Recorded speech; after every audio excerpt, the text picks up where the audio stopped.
నాగదేవత టెంపుల్ కి సంబంధించి ఈరోజు ఇద్దరు అరెస్ట్ చేయడం జరిగింది.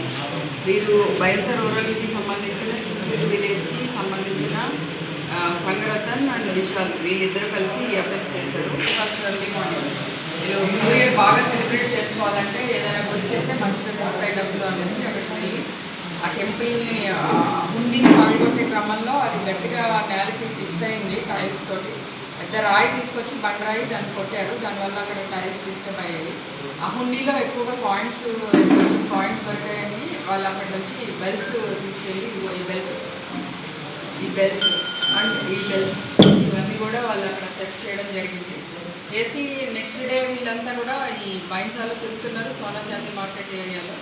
మన అయిన వెంటనే ఏఎస్పీ అవినాష్ కుమార్ గారి ఆధ్వర్యంలో ఈ Bhainsa town CI Gopinath and his team different యాంగిల్స్లో దీన్ని ఇన్వెస్టిగేషన్ చేశారు. దీనికి సంబంధించి 3 టీమ్స్ ఫామ్ చేశారు. మొత్తం టీమ్స్ అన్నీ చాలా యాక్టివ్గా పనిచేసి వీళ్ళని లొకేట్ చేసి అరెస్ట్ చేయడం జరిగింది. ఇదివరకు మనము బాసర్లో కూడా టెంపుల్ దగ్గర 24 అవర్స్లో అప్పుడు కూడా అరెస్ట్ చేసాము. ఇప్పుడు కూడా ఈ నాగదేవత టెంపుల్ అయిన 48 అవర్స్లో అరెస్ట్ చేసాము.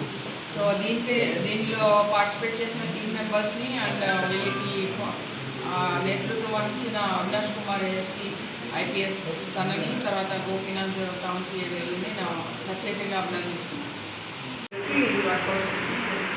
अभी हनुमान मंदिर का केस का मैडम नाग का केस है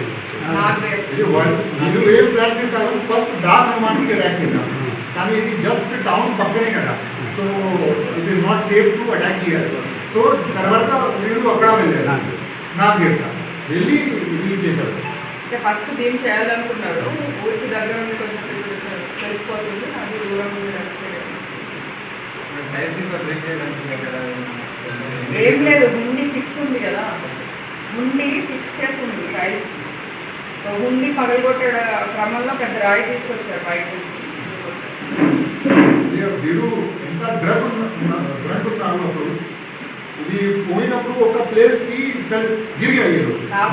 అది కూడా మాకు చెప్పారు సార్ ఇక్కడ నేను కింద పడి మళ్ళీ నిలబడి అక్కడ వెళ్ళారు.